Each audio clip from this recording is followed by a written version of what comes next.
Hello.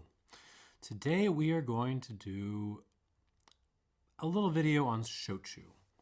Not all shochu, it's a specific subclass of shochu. We're going to get into this in a second. Why deal with shochu in the first place? Well, first of all, it's because there's an increasing interest in traditionally made spirits kind of the world over, and Japan should not be excluded from that. But also, I feel like there are folks out there who probably got their start, or at least got their passion, from Japanese whiskey. And now that Japanese whiskey has kind of gone even more insane than it had already been, they may be taking a look at shochu, and they just need a basic information on it, on what it even is. So that's why this video exists. I've got more samples than this lined up, but we're going to limit it to these 6 for right now. So before I even begin, I should thank my Discord friend Leftmost Cat for sending these sample bottles to me and a couple of others, and also this little write-up pamphlet on what each of these shochus are. And most of this video is going to be cribbing from that, so he gets all the credit. Okay, shochu. What the hell is shochu? Shochu is a distilled spirit based in Japan. Now, and with a huge number of subcategories and little tiny details, what tends to distinguish it is the use of koji. So that's kind of the hard line, right? That's what distinguishes shochu from whiskey, at least the vast majority of whiskey, vodkas, all that other stuff, is the use of koji. Koji is a mold. It is a specific class of mold that is used to convert starches into sugars. So if you by comparison with Scotch, if you can think of the malting process, koji basically plays the same role here. So there's again a huge number of shochus out there.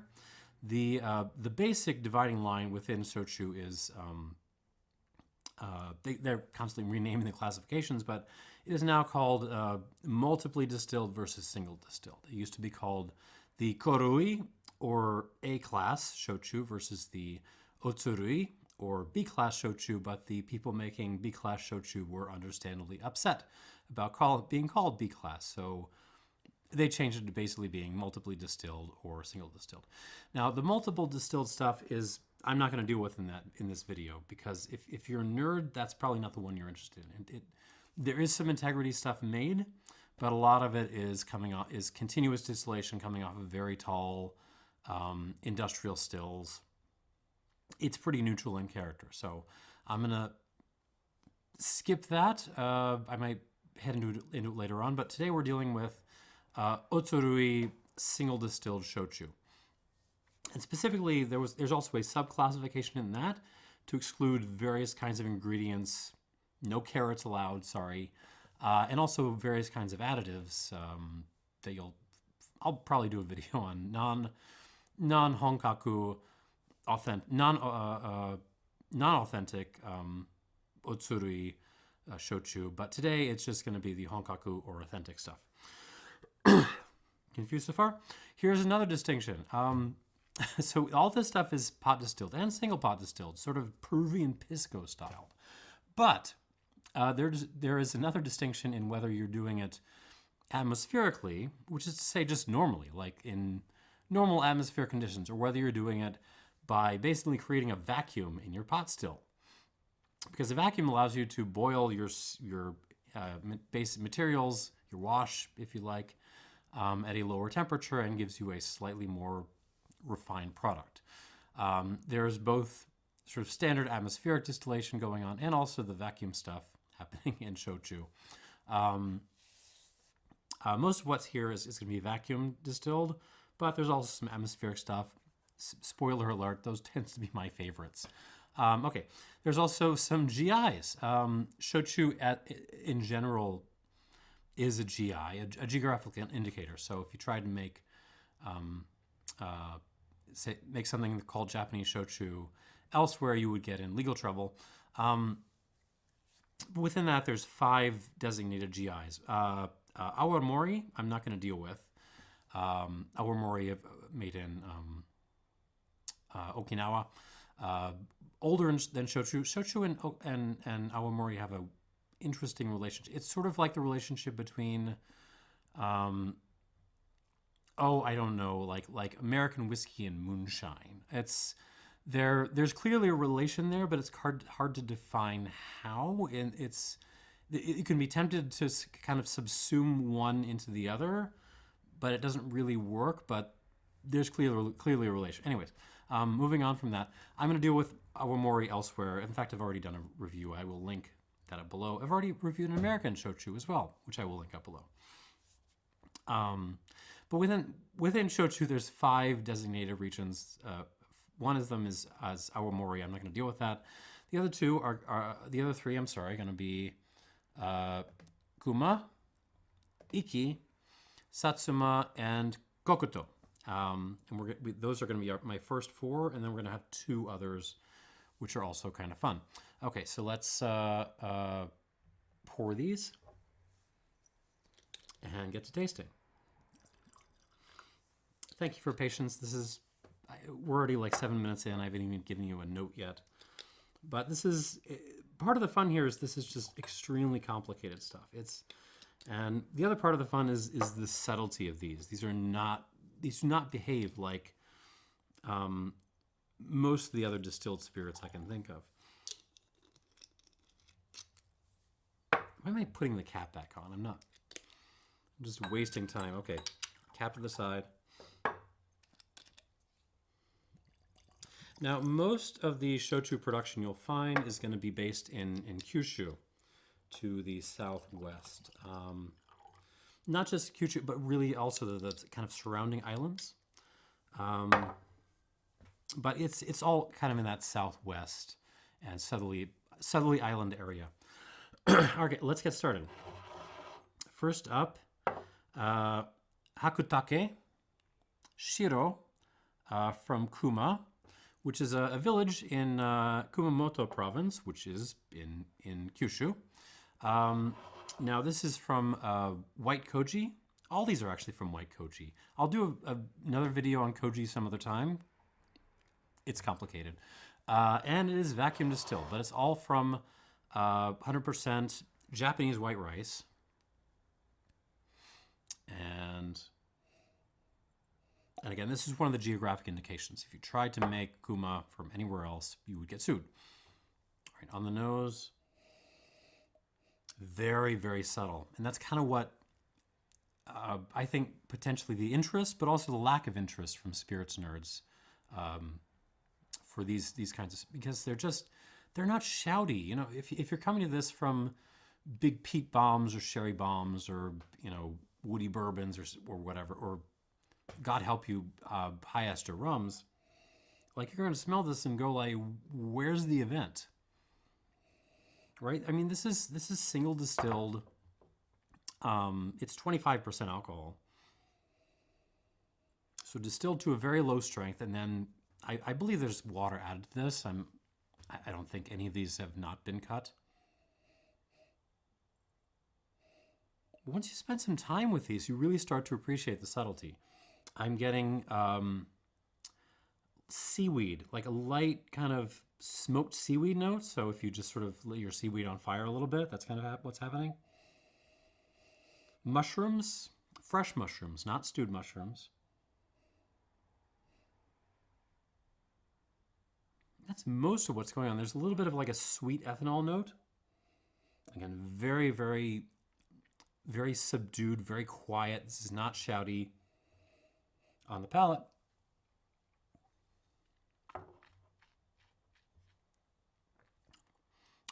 too, got a very similar kind of subdued umami kind of thing happening. It does have a nice development. It's just very like turned down. Like Little John would not like these.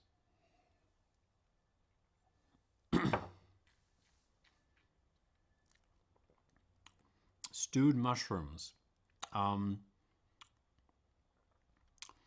Light beer, natty light, but nice. Touch of soy. Kind of a sweet ethanol note in there too.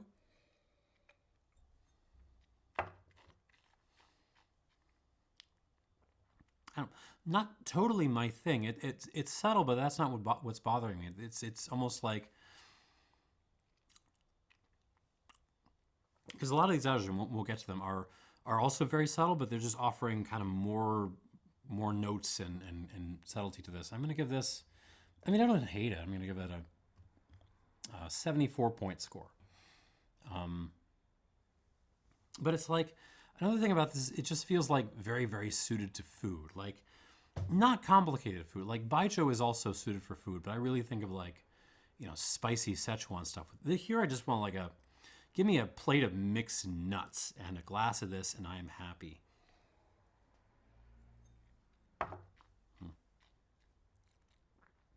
Yeah, 74 points.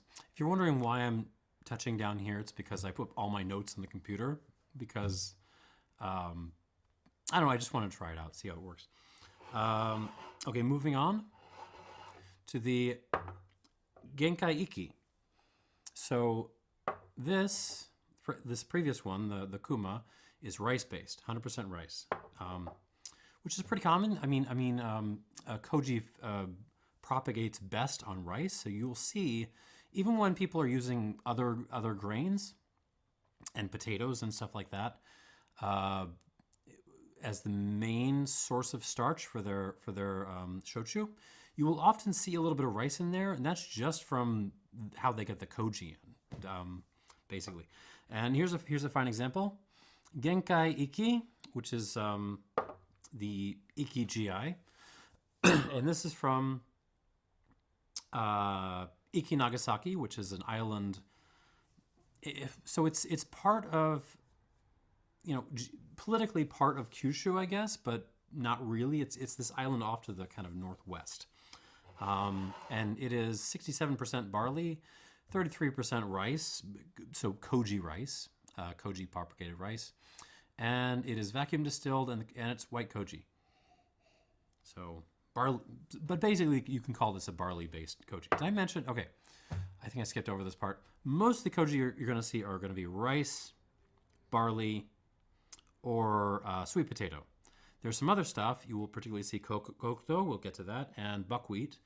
And there's more things besides if you get outside of the authentic style.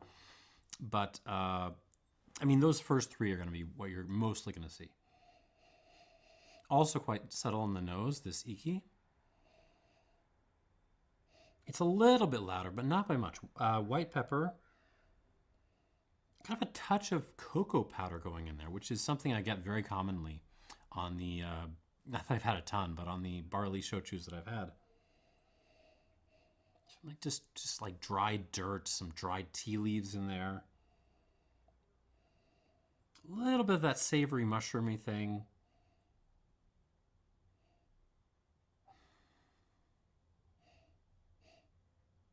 Again, these are just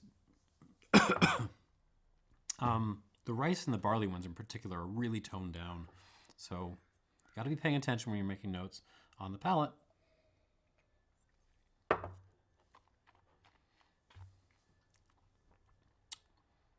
little more going on. Has an interesting development. So it starts out with like this kind of cheap beery thing, almost like a Colt 45 note, which was, don't think that's bad. Like Colt 45 was one of my absolute favorites among the 40s, along with King Cobra. King Cobra was okay. If you could get Mickey's was a mailing, also Heffenroffer, private stock. Private stock was good, but Colt 45 was the one you could pretty much get anywhere. Anyway, so it starts off with that kind of, you know, grainy, cheap beery note, but nice. But then it kind of develops into this slightly green bitterness.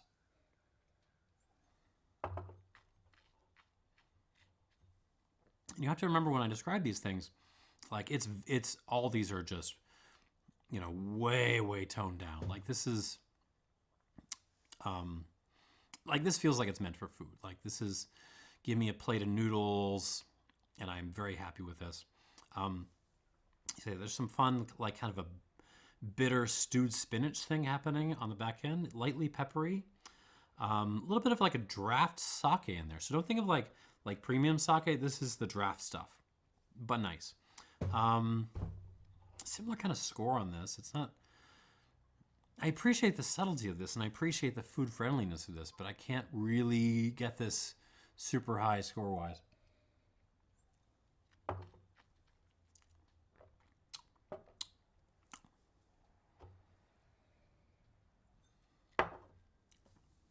It's a little bit louder and has a little bit more going on than the Kuma. So I'm going to give this little Iki 75 points. 75 points for Genkai Iki. And let's move on to something I expect to like quite a bit more. This is a Satsuma. Satsuma has to be made in Kagoshima, Kyushu, and it has to be made from sweet potato. This is 83% sweet potato and 17% rice. Again, that's just the koji. White koji again, but this is distilled in standard pot stills. It's atmospherically distilled, so no vacuum going on here. They are doing it in a pretty much straightforward fashion. I've mentioned almost all these are 25%, so I don't even feel like I should mention them. I'm guessing they're all slightly watered down, and I wish they weren't, but we're just not going to see that yet, probably.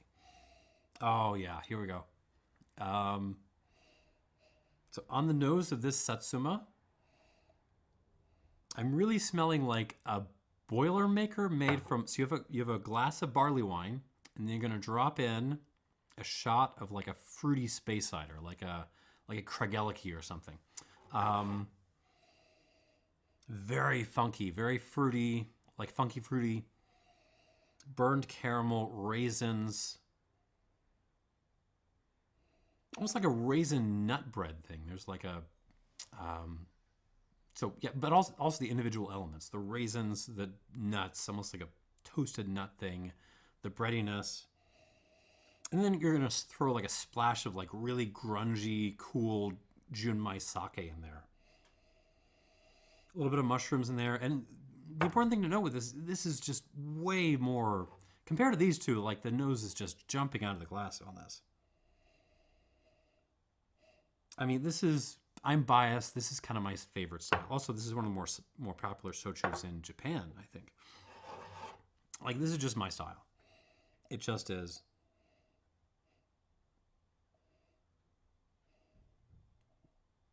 Oh, it's so beery and fruity and weird, but it does have that little touch of savoriness to remind you, hey, pal, I was koji fermented.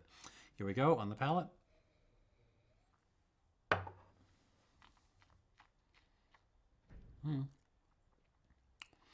Much more subtle, much more toned down, a little more boozy on the palate as well.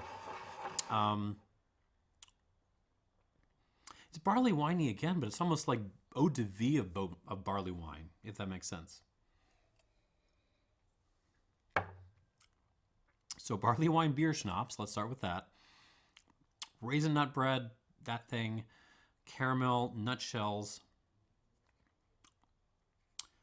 What is that? Like almost a teeny touch of sesame seed, white pepper, and on the palate, that little umami thing I was getting on the nose is much more in presence. So seaweed and mushrooms, especially on the finish.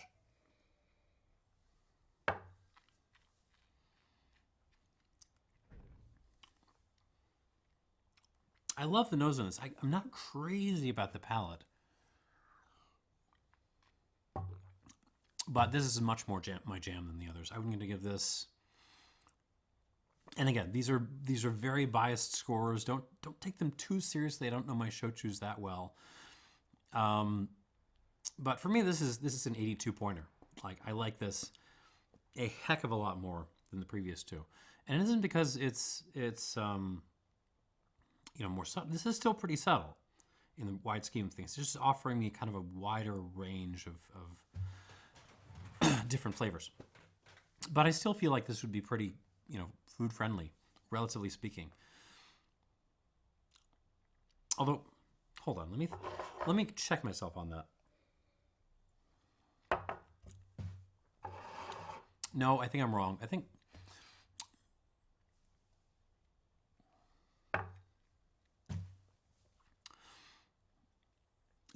I'm wrong. I think actually these first two, even though I'm going to score them worse, if I had food, again, the plate of noodles with some nuts or something on the side, I think these first two would work better. And you have to keep that as part of the game when you're thinking about these spirits. All right, moving on to the fourth geographical designation that is not Awamori. This is a kokuto made by Jougo. It's called Jougo, I guess. 24% ABV on this one.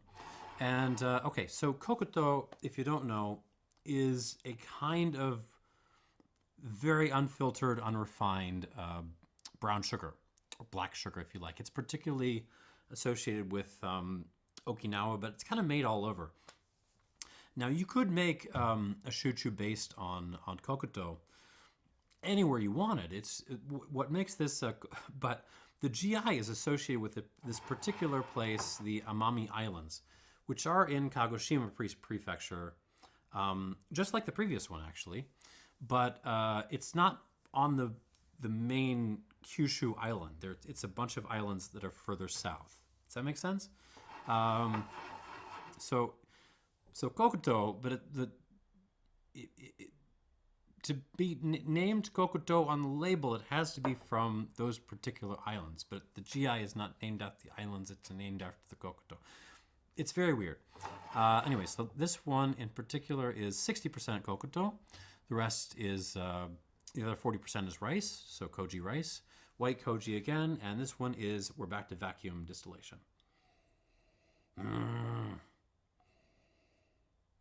On the nose, so more subtle than the previous one, more subtle than the Satsuma, but considerably louder than the first two. And I'm getting rum notes. I feel like I'm right back at home with this. Pineapple, banana, lime, a little bit of fennel happening as well. I mean, it's not unlike a very, very subtle agricole rum in lots of ways.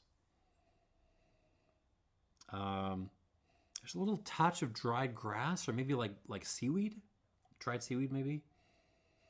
Orange, little hint of minerality in there, like a smoky, rocky thing.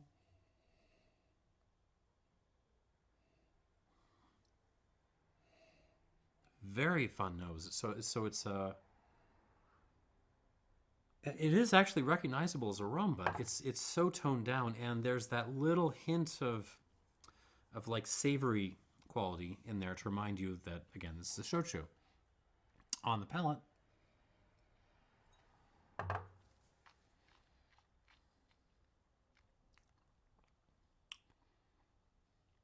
ooh, I like that. Okay, so for me, the palate on this is bringing just a little bit more balance than the Satsuma.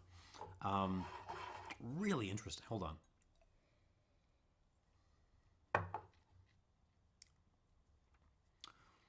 Oh, this reminds me of something. What is that? Okay. So first of all, I am getting a lot of orange and lime happening, especially on the front of the palate on the arrival. But it's also like lightly smoky. It's a porter. This tastes like a porter, like Edmund Fitzgerald porter from Great Lakes. That is, so take some orange and lime, squeeze it into your Edmund Fitzgerald porter. That's what this tastes like.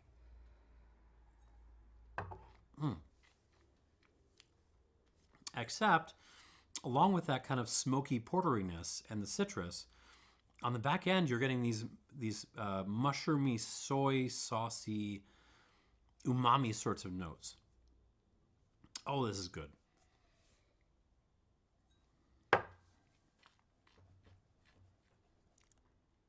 And I feel like this might actually be more food friendly than the previous one. It's actually bringing more of the savory stuff than the previous one, which is kind of surprising for me. Yeah, I'm digging this. I would give this 83 points. I really like this. Well done, Amami Islands. I will not be confused about your GI again. All right, now, so that completes our survey of the GIs. We're now going to do some kind of fun extras. Now, you will remember with the, which one? The Iki here. This was a barley-based shochu, but it wasn't 100% barley. So let's do a 100% one. This is Iichiko Kurobin from Uita in Kyushu. It's another village. This is also white koji, but it's actually a blend of distillates. It's a blend of atmospherically distilled and also vacuum distilled distillates. So I'm interested to see what that smells like.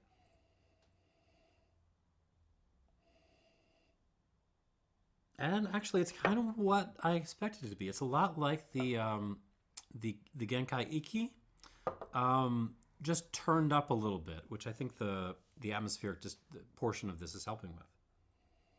It's bringing that same kind of subtle, dirt and cacao based sort of nose. It's just a little bit louder this time.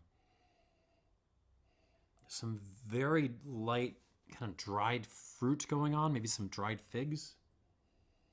Draft sake again.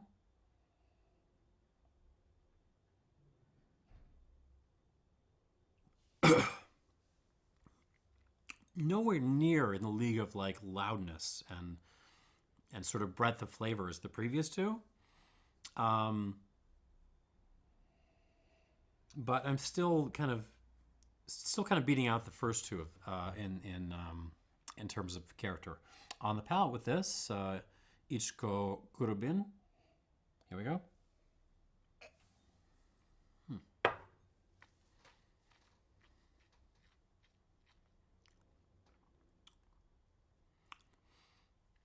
Interesting. So it kind of makes me think of like a better version of the Iki. I know it's not the same GI, but still, that's what I'm getting. It's again a kind of sweety, beery umami thing. So think your Colt 45 with a touch of like really nice soy sauce thrown in, not the cheap stuff. This is the really good stuff. You can throw that into your Colt 45.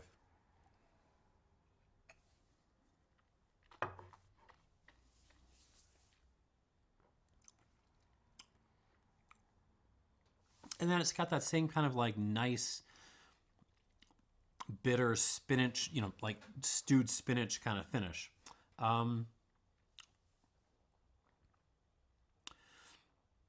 Is it still a hair bit basic? Yeah, but I feel like this is just as food friendly as the first two, but it's bringing a little bit more detail to the table. And I'm going to score it a bit higher accordingly.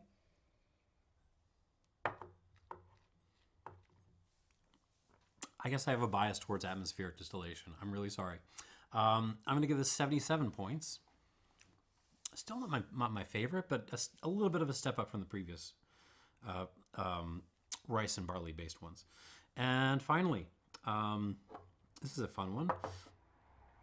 Towari. This is actually from a really big producer, Takara Shuzo, based in Kyoto, I think. But this is not distilled in Kyoto. This is actually made in Miyazaki, Kyushu.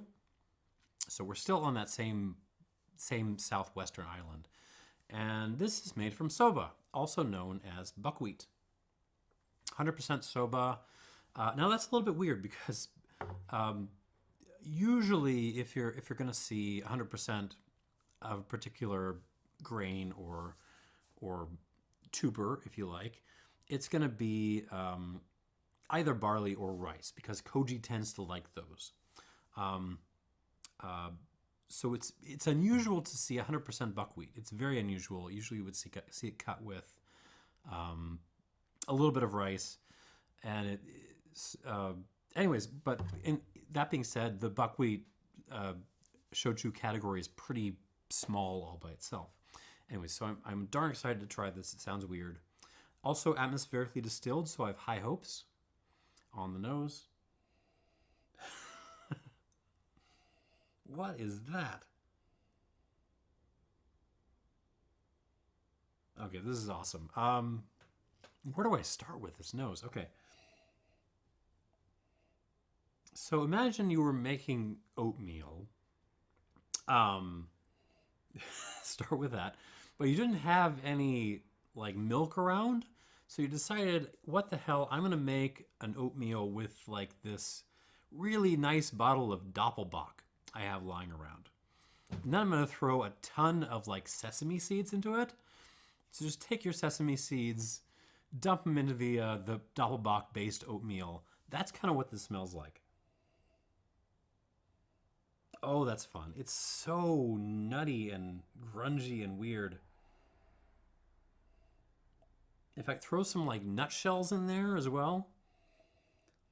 Little black strap molasses. Even like a plantain or two. That's a fun nose. I'm very curious to see what happens to the palate here. Okay, here we go.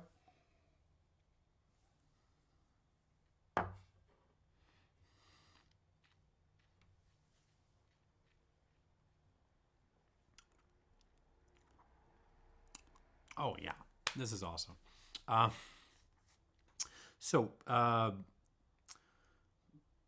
My first buckwheat soba-based shochu ever, but this is showing very well. Wow. Very grungy. Sesame seeds. Lots of that Doppelbocky note. I mean, it's just sesame seed Doppelbock heaven is what this is.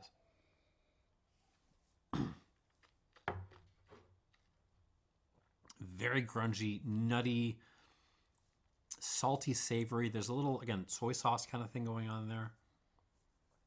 Even some like light aroma baijiu happening. Like so just, but nice. So take some Red Star, dump it in your oatmeal, also along with the sesame seeds and Doppelbock. But nice. I mean, that's kind of the vibe. The finish on this is really impressive. It's really long and kind of savory. It brings that kind of smoky note I was getting from was the sweet potato one? I think it was the Satsuma. Yeah.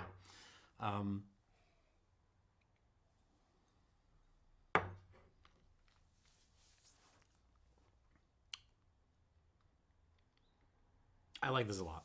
I'm totally digging this. I don't know if it's beating the Kokoto for me.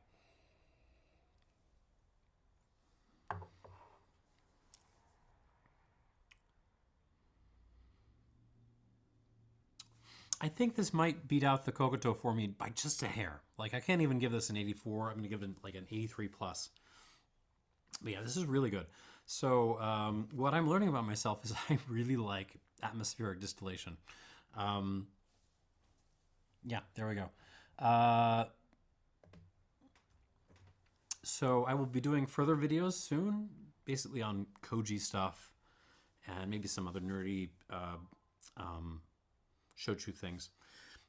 Anyway, so this is kind of the first time I've tried to do something like this. It's a category I've been creeping up on for a long, long time, but it's never one I've tried to do a dive into before.